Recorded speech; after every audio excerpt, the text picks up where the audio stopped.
This is Boxes and Briefs, a podcast with real-life business stories. But we will be asking the hard questions and challenging traditions. So broaden your thinking with fresh perspectives and solve problems for business success. Welcome back to another episode of Boxes and Briefs. My name is Lisa. I'm Tori. And today we have with us Bill Bain. Bill, how about you tell us a little bit about yourself? A little bit about me. I'm a Canadian that's come over 30 odd years ago, which is a sad thing to say. I've had a wonderful experience here playing sports and rugby. I've had wonderful experiences in working in many different organizations within New Zealand in multiple industries, and I've really enjoyed working with some great leaders and some great teams.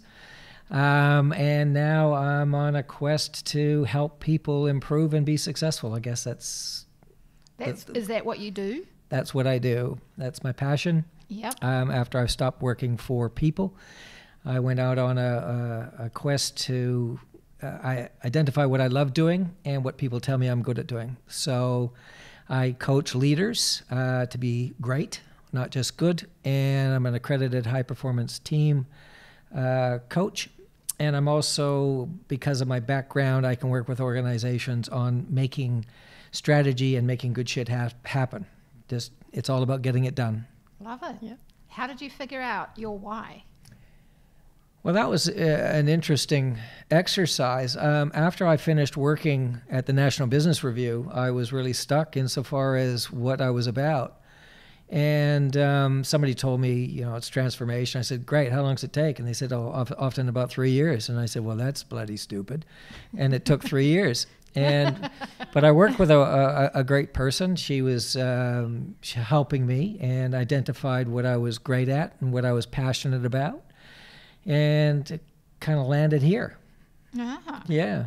So it was good fun. Highly recommend her too. And, I'll pass those details on to anyone who wants to know. She's of great value. Yeah, we can put that in the show notes. Yeah.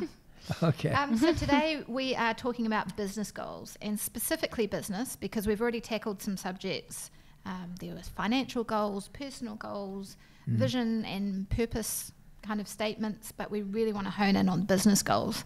So I want to know your entertaining stories on the matter. Yes. Well, often business goals, they're very important. Sometimes they just surround budgets, the wonderful things of that, market share and all that mumbo jumbo. But sometimes, or often, they don't identify what are other goals that will support you achieving those goals. So, for instance, an organization probably never thinks about employee engagement as a business goal. Now, employee engagement is a very, very important subject because everything gets done by your people. Your number one asset, True. But probably one of the least things that people invest in. Yeah. But that's a way to get there. The customer, what do we want by way of a business goal on customer satisfaction? Because again, if they're satisfied, and they're satisfied because your product is good and they've engaged with your people that are fantastic, your profits and market share come. It's the result of, not the goal. That's right. Right. So everyone will say that, but all they'll do is get into price wars or do all sorts of stuff. And for instance, if you want great market share, you can get it by buying it, but you haven't hit your profit target, right? So it's important for people to understand those trade-offs. But again, I keep coming back to it's your people and your customers that are the things that have to have high priority goals because they will deliver the rest. It is the people, because either it's your team or it's your customers. Either way, it's people. Yeah, that's they're right. Driving you to get to that goal pretty much. Yeah. So. Yeah. And that's why I really focus on people having in their strategies great leaders and great teams. The rest starts to come. Yeah. And those particular areas, great leaders, understand the importance of people and understand the importance of alignment within an organization. No one thinks about that. And it's critical. And it's obvious when you point it out to people. They go, oh, yeah, that makes sense. But generally what happens is, what can easily happen in any size business, one person at the top or the owner thinks, this is what we're on about. Then there's 2 or 3 people just below them that they're not on the same page. How do you know you've got great leaders and great employees? Is it measurable? Is it by doing that? Yeah, yeah. There's a number of different metrics or ways to do that, and diagnostics and surveys are the way to do it. Yeah.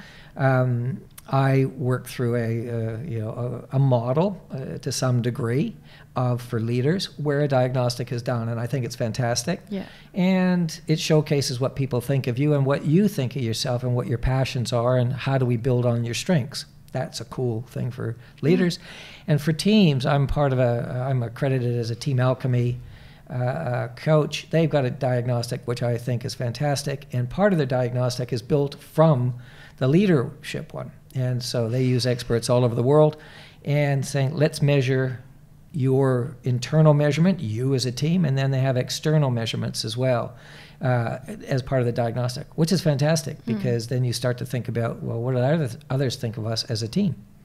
Yeah. And are we performing to set metrics of which then form the foundation of what you work on? Yeah. Yeah. It's pretty cool. That is good. Okay, so around business goals, what's the common sense tip? What's the thing that everybody overlooks but should be done?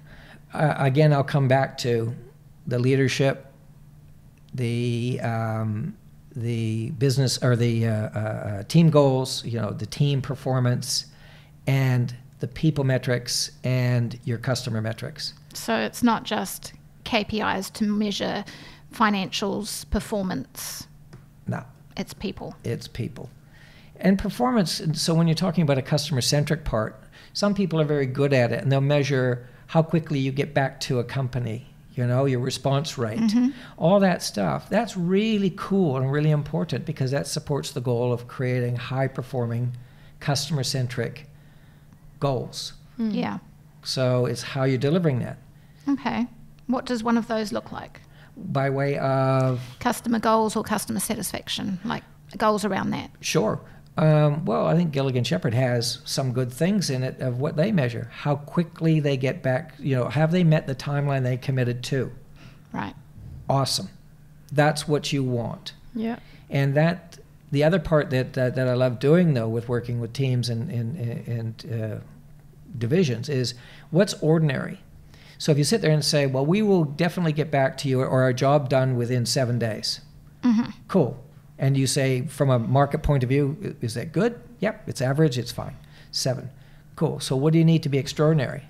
Deliver it in 4. Right? Yeah. So if your people are buying into the internal goal of saying extraordinary is deliver it in 4, go for it. Yeah. Because now you got people, when you measure it and show it to everybody, this is how you are performing. It gives people buzzes and it gets people motivated to do better. And a wake-up call, as well, vice versa. Yeah, I think that in the marketing world, I found it is a common problem where people think what they are specializing in is actually just table stakes. Correct. Good customer service, that you can't build your business around that. It has to be great, extraordinary. Yeah. Yeah. So that's what I work with people on. Do you want to be ordinary or extraordinary? Yeah. And if you want to be ordinary, chances are I'm not going to work with you long. Extraordinary only. Extraordinary people and teams and companies that want to break the barriers. Yeah. That's what people who are wanting to work are looking for. Yeah. Companies with that. Yeah. Yeah. Exactly. I don't want a day job. Yeah. Yeah. Yeah. Because it's part of your life. The whole work hard, play hard is gone. It's now a work-life balance. Absolutely. Yeah. Yeah. And when people are coming to work, this is the whole idea about understanding employee engagement. People go, well, what the hell is that? Well, what it means is that your people are engaged. They feel they're valued, not as a work unit, but as a person. And I'm contributing to something that I value. So a good company purpose is part of that. Yeah. And so this is what we're all on the journey on as one. Yeah. Yeah. That's a key thing. Okay. Yeah. Trends, business goals and trends. What are we not going to see coming? Not going to see coming? I think I'm almost on the side of what you're going to see coming, or let's say not see coming, but or what they can miss. What you're going to really miss if you're not on the ball is what's happening in tech. What's the impact of not understanding technology, data, all that stuff? If you don't understand it, then you're going to get whacked. The other part of it is that it's if you don't understand the people aspect of things, the demand that people have is completely different. The carrot and stick is gone, completely gone. And so they don't work for a paycheck. I want a hybrid work opportunity. I want to be part of something. That's a huge one. Yeah. I want to be part of something, and it's not to make the shareholders richer. They don't give a shit about you as a shareholder. They don't care. Yeah. What I do care about is if I can make Mary or Harry next to me successful as a coworker, if I can get my customer raving, if I can have a work-life balance whereby I go home happy. Yeah. That's the differences that are coming through more and more all the time. You miss that boat, you're in trouble. Yeah. Yeah. True. So then when it comes to setting your business goals, where do you start? How do you get going? Are you talking about an organization? Yes. Yeah. So it starts with the vision. Where do you want to be in 3 to 10 years' time? Let's pick 5. Where do you want this business to be? Whether it be a corporate or a private enterprise, what do you want it to be? And then that's where you start to work back from. So you got to be realistic. Like, you don't want to sit there and say, I'm a $5 million business. I want to be a $25 million business in 5 years. You might go, well, how the hell are you going to do that? Now, there are ways, but it's like, what are you going to give up? And the $25 million business is, let's, for argument's sake, say that's revenue. So what's your profit? Oh, it's only going to be $2 million. Okay, so you're going for market share, so you have an understanding about that. So that's one of the business goals. But you might sit there and say, I want to be a business that's recognized as being the place to be part of, both from a work and customer point of view. Now you're talking my language. Because the rest will come. Yes. Right? So have a good, realistic financial profit goal, because you have to be sustainable to do the wonderful things that you want to contribute to people, society, and things of that nature. True. All right. So you start with the vision and you work backwards from there. No, you start with the purpose. Why are you in business? Right? Then you have the vision is the hallmark part. Yeah. So I guess I did set the direction. The true north is the vision. Yeah. You paint the picture. What do I want? Yep. And then, okay, what is my purpose? Why do I want that? Well, it's why the company wants it. Why does the company do what it does? Yeah. So that then attracts, so let's, for argument's sake, that you want raving fan staff. Then part of that is developing that purpose. Have a clear, engaging purpose so people will come. Have clear, engaging values so people can live by that. Yeah, and you attract the right people too. Spot on. Yeah. And you'll keep them, because part of that part is that they're very clear on the vision. They're bought into that. They buy into helping each other get there, because it's a wonderful work environment and we have great leaders and teams. Yeah. The people you work with takes up a lot of your day. It does. And interestingly enough, when you talk to a lot of people, which in my workshops I ask, do you all agree your number one asset is your people? And they all go, yeah, that number one. I said, how much time and a percentage of your day do you dedicate to your people? They all smile and just wryly, like they're going, oh shit, I'm not on this. Look away. Yeah, look away. Exactly. Yeah. Because I don't know how is often the case. Does that come down to the personality type of leaders that are quite up there? They're just like, they're money driven or they're business driven, and so they don't quite have the people interpersonal skills. Do you think that's a factor of it, or am I just being typical? No, you're right, Tori. It's because people often, the great leaders are rare. Yeah. And the way to get the results is through your people. If you're seen as a leader or a manager that is looking after themselves, you will not get high employee engagement. Yeah. You won't get anybody on the same bus. No. Yeah. No. And highly engaged employees will give you more time, put more effort in, think laterally, be open to feedback and feedback and working together Yeah. to achieve a result Yeah. that's bigger than one person. But if you're doing this just to feather your own nest, you ain't going to get it. No. Yeah. You know, They're going to clock in and clock out. exactly right. Yep. Yeah, disconnected. Yeah, you Yeah. know? that's exactly It's right. like when you, at most companies, you never talk to the CEO.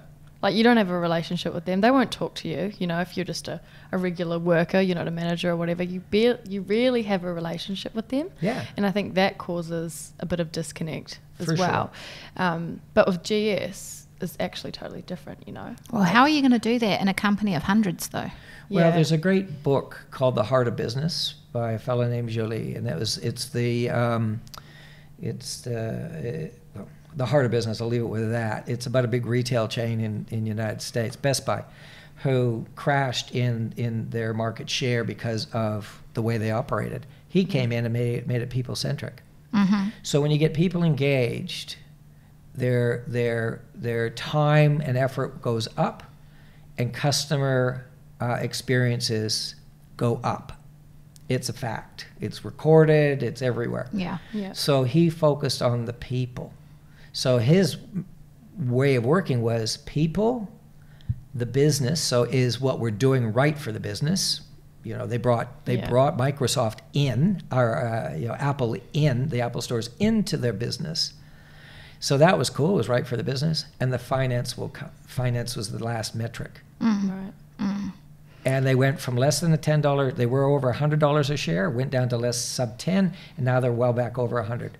Great book to read. Okay, It's a thank good you for that. example, actually. I mean, I was going to ask, when you're setting your business goals, which comes first, the customer or your team?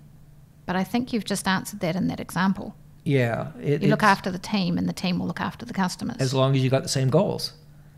Explain. So if your teams are, their goals are to be customer centric, great. So they're not incongruent, they're congruent. Okay, same So- time. Correct. So when the team goes, so what's customer centric looks like? What's it look like? How do we measure this? That becomes the goal. Right. And we buy into that as a team. So one of the worst examples I can put on stuff about alignment and communication is I was a marketing manager for a international company here. I worked for them here. And they had the Australia and New Zealand, ANZ sort of relationship, but we had a GM here, but the Grand Poobah was based out of Australia. Yeah. Grand Poobah comes over to have a talk, if you will, to all of us executives. And he said, just to be very clear, and it's been going on for a while, we are completely focused on the customer. Myself, and as a marketing manager in one division and another one in another, we just looked at each other, well, where'd that come from? We had heard nothing about that. We were just sell like crazy, price drop, do whatever you could, but be profitable. That Right. was the directions we had from Very the different directions. stupid. So what happened? Well, I ultimately left. So you felt, as an employee, disengaged from where the business was going. Yeah, I mean, the initiatives I implemented there, which surrounded customer and surrounded our sales teams, really worked. And that was cool. But that CEO, who wasn't the one that was there when I joined, we had a disconnect, and I wasn't feeling that to achieve what I believe needed to be achieved or done. Different values. And Different set. Yeah. And that's fine. That's cool. Yeah, totally. Don't have a problem with that. But, Okay. Yeah. Are the business goals between a startup business, a medium business, and a large business, is there a common theme, or are they all very different? Well, the common themes, yes, there are. Profitability, sustainability, and all that all tend to be there. It's just the journey that you have to take to get there. Yeah. So Different if you- strategies. Yeah, different Yeah. strategies that you focus on. So when we talk about, which one's goals should be prioritized and all that, it depends where you are. If you do not have a highly engaged employee group, that should be one priority, and that can happen anytime, anywhere. And to do that, you need great leaders and great teams, right? So those become goals. The execution part's the harder part. The bigger you are, it can be hard because you have to cascade it down, to have alignment. Yeah. You have to have great managers, great leaders, and great teams be all aligned, bought in. And it does come to the top of the pyramid, because when somebody's completely committed to this and will engage with the people and encourage and compliment and say, look, and draw a line to what a person's done, to the values, the strategy, and the purpose, people get it. Yeah. And they go, this isn't just all talk. How do you get them engaged? Great. The engagement really becomes having people or leaders talk to you as a team. Here's our goals. Here's the purpose. Here's our values. We all aligned in that. What does it mean to you? Yeah. Now, when you say, what does it mean to you, you create connectivity. So, Tori, for instance, Gilligan's Shepherd's purpose is enriching lives, what's that mean to you? Because it will mean possibly something different to you than it does to me. And when I hear that, I kind of go, oh, okay. But then what it means to you, I can now relate to you about that as a leader. Cool. You know what I mean? Yeah, definitely. So when we start doing that, and when we start doing that with the goals, right, we all on board with this? Are we on board being a great team? Yeah. Yeah. So what does that mean to you? The diagnostic says all this. Yeah, you're buying into that. So now you are now becoming more and more engaged. We win as a team, we lose as a team. Each team member has to contribute their bit. Yeah. It takes constant effort though, right? Oh, yeah. You can't just lay it all down and say, what does this mean to you? Okay, cool, sweet, now I know. Oh. You're engaged. It doesn't quite work like that, right? Yep. You've got to work at it. Yeah. You've got to understand it, work at it. What does working at it look like? A great leader will have a lot of engagement with their team members. The team members will be very, very clear on the objectives that they're trying to achieve. The other parts of it is that you have a great measurement system. It's not just KPIs, it's more than that. Yeah. So let's say the goal is to be a great team. How do you measure that? Team Alchemy is a model that I loved. Okay. I've been engaged with them for many, many years when they were under a different auspice, when I was a sales manager, marketing manager, and stuff like that, or a GM. And going, it's not just the warm fuzzies about go build a bridge. We can be very clear what we're good at and what we want to focus at. Yeah. And there are key things you need to focus at. Same thing with a leader. You know, there's 5 pillars that I work through, the Dr. Zenger and Dr. Folkman model. It's great because it's very, very clear. You measure it, you agree the action plans that we're going to work on to go forward. Yeah, as a team, and working out the strengths and weaknesses amongst the team, right, would make a huge difference. Plus, as a team, we don't have a strategy that we're working to. Duh. Yeah. You know, it's like we don't have a clear direction. We need a clear direction to get everyone in the waka facing forward, going there. Yeah. So if I ask your listeners, here's a no-brainer, hopefully. Yeah. Do you prefer to work with people or have an organization that have people in canoes going all different directions? Or do you prefer to have them in a canoe or waka paddling together going forward? What's the answer, people? All go in the same place. Yeah. Email us at. Yeah, well, that's right. Yeah. So that's common sense, eh? Yeah. Yet, it's not easy to do. Yeah, exactly. Because everybody has their own agenda, values, mission, potential. purpose. Exactly right. So basically saying, we are going there. And you're either going to attract or detract those who are not. Correct. Yeah. And where we're going and our strategies are in line with our purpose and in line with our values. We do not deviate from that. Yeah. So now it's how do we work? And great leaders have to be made. You're not born with it. You may be born with some traits, but you've got some things that you need to tidy up and or develop and work on your strengths with it. But the biggest thing is, how much do you appreciate anybody walking down to the factory floor and shaking hands? And the trick is for great leaders of teams, say that, okay, Lisa, I know what Lisa's done. She's done something really cool. If I tell Lisa, it's like mom or dad telling me. But if I go up to the CEO and saying, you will really make Lisa rock. All you have to do is walk past and going, Lisa, I know what you've done. Here's the example. Here's what it tied to. Thank you, and move on. Now, how are you going to feel? Pretty good. Yeah. Yeah. Yeah. Want to do it again. Yeah. Somebody cares. Yeah. Yeah. Right? So it's Lovely. not just a thing on the wall. Yeah. So when it comes to setting business goals around people, Mm-hmm. I imagine it'll go wrong.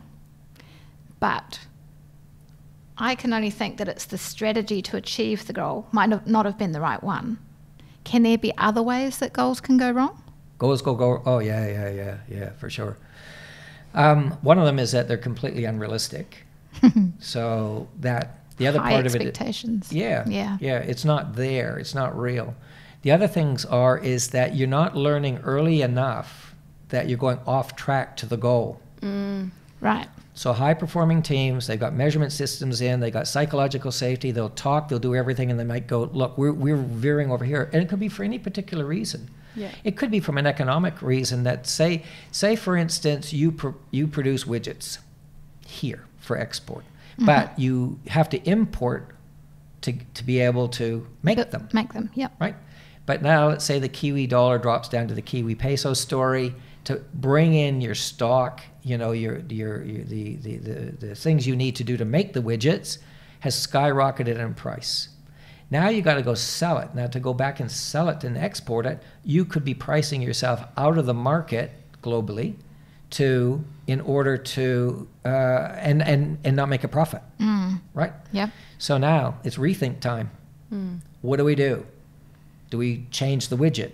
Do we look domestic? Do we? So you have to revisit your goal all the time. Yep. And have the teams and leaders be feeling psychologically safe to go, it's impossible to do. I was a sales manager in a company, and it was my first sales manager's job in a multi international company here in New Zealand, and we were in a price war. We got in a price war with another major competitor.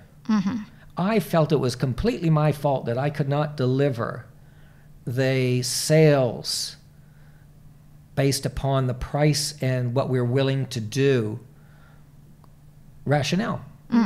Rather than going, guys, it's a price war. We have to reduce our prices, save costs somewhere else, cut back market, do whatever. So what do you want? The GM at the time said, I said, what do you want, market share or sales? He says, it's a balance. And I say, really? In my mind, I was going, they pay you $250,000 to tell me that? Come on. Yeah. Get your feet in the game. Very ambiguous. Yeah, get your feet in the game. Okay. So then it becomes, how do we see the markets changed? The competitor, an international huge company, wanted a price war to get market share. So how are we going to do this? What are we going to do? And selling at our standard pricing and whatever the things might be ain't going to work. Yeah. So let's rethink our strategies. Yeah. Okay. And Different possibly our goal. goals. Yeah. So what are you going to give up?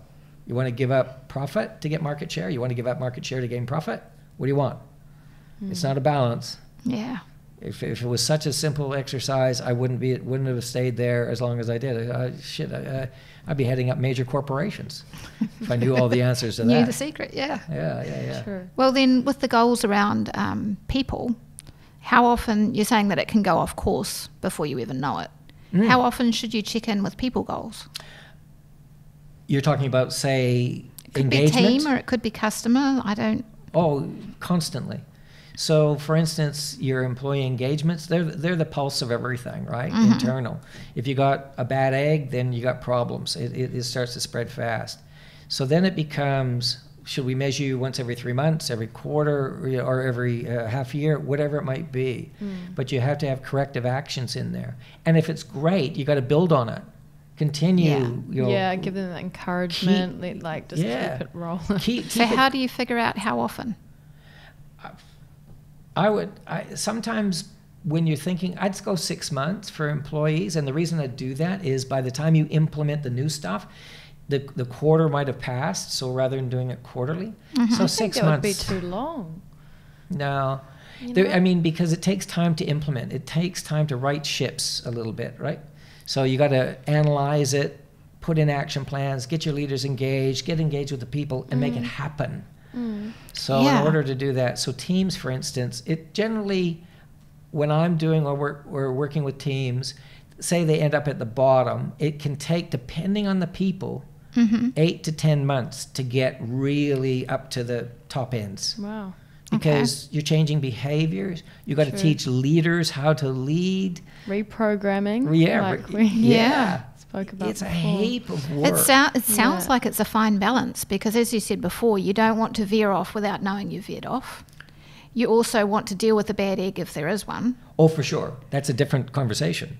You'll know them. You'll know the cancers there fast. The cancers. Well, they are. Because you're engaged with your team. Correct. Or your managers are. Yeah. Yeah. And they will say, oh, we got a bad egg.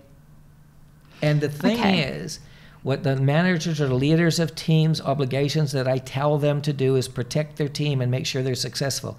If you have a bad egg in there, it is your duty to either change it. Well, my motto is change the person or change the person. Get it? Yeah. Do you get it? Which is difficult to do. Both of them are really hard these days. Possibly. To just, you know. Possibly. Sometimes people might be going through a bad patch or don't understand things well enough. Then Yeah. if you feel they are changeable, great. Yeah. If they're not, you got to figure out the way to change them. Get rid. Out. Yep, you do. Okay, maybe you can just clarify for me because I feel like I've heard two different things. I've heard one, you've got to check in and then that's all about the manager's connection with the people. And I've heard that you only survey your people once every 6 months. Yep. That's just a ballpark. Or your managers are involved the whole time, though. Yeah. So if you sit there and say, so what do we need to change? Well, we need to have the team members having good two-way conversation, right? One-on-ones for the managers or the leaders when they have them. They have to have them. And so what does that look like, a one-on-one? Oh, I sit down there and I go through their KPIs once a month, blah, blah, blah. And they're going, well, aren't your people just energized with that conversation? Yeah. Right? Nope. So then, that's right. So then the other parts of what else do you talk to them about? What are their goals, their personal goals? How can we help you get there? Yeah. And then when you have the teams who meet monthly, Yeah. because everything's action orientated, you will look at your KPIs, but then it becomes, how do you feel we're performing as a team? This.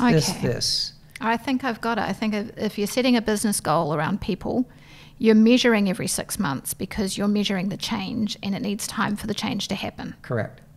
It's a different path to business goals and connection and what's going on in somebody's life.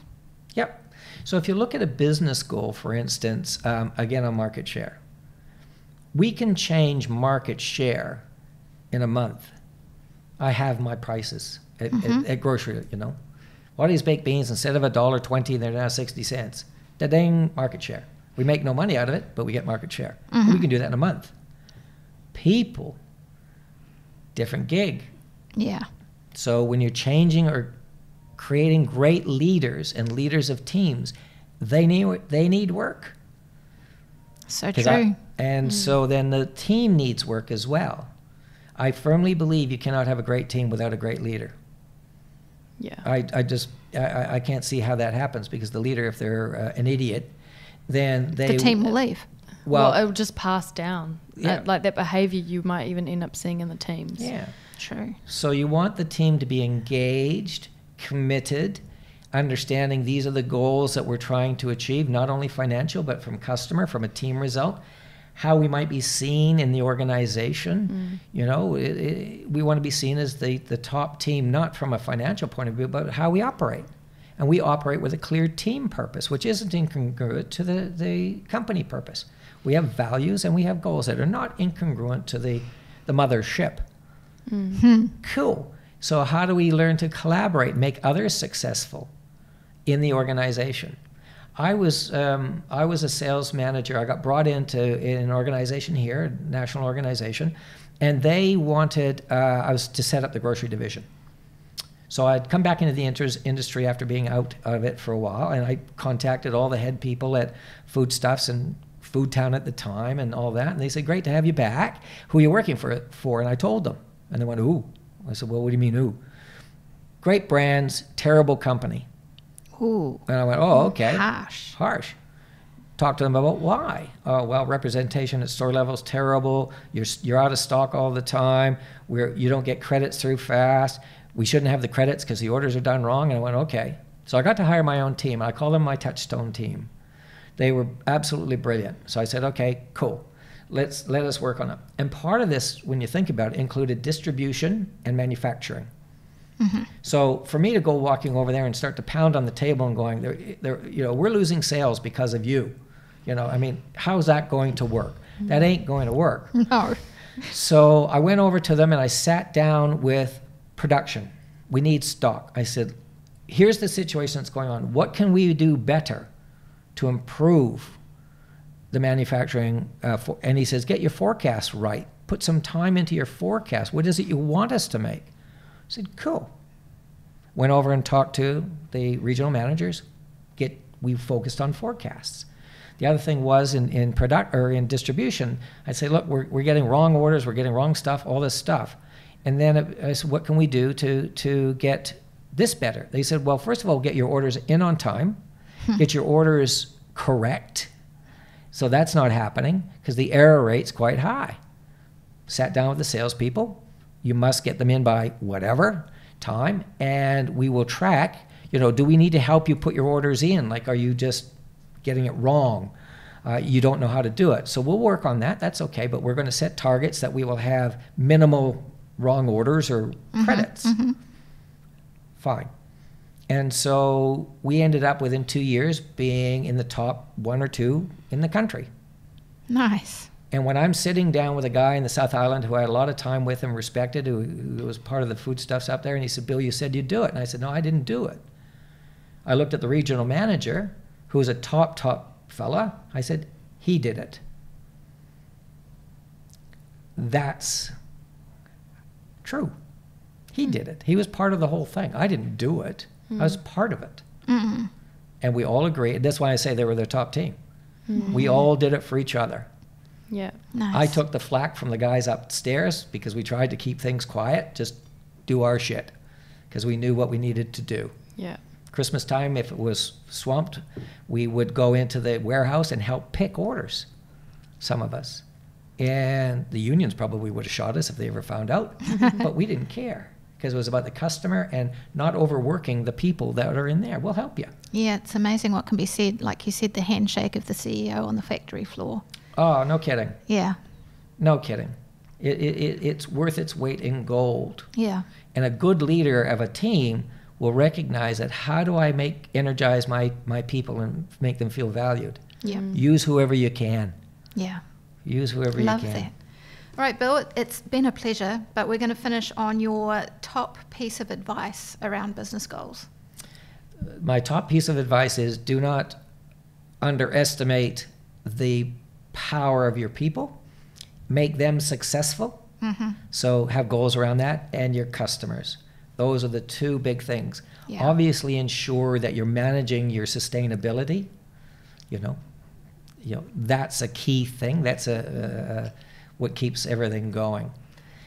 The other thing that I'd highly recommend, and it's not because I do it, I highly recommend that people get a coach, a company, to help you develop your strategy, to help you, so that person will challenge your thinking and all of that. So if you're CEO, you get to be on the dance floor, watching, listening, and really, and pushing, which is great, as the facilitator should, or the coach, and probably allow them to work with you on measuring actions until you get into the flow. Mm. And once you get into the groove, it's sayonara. You're away. Your canoe is going. It's gone. It's just, check in every now and then, everybody happy.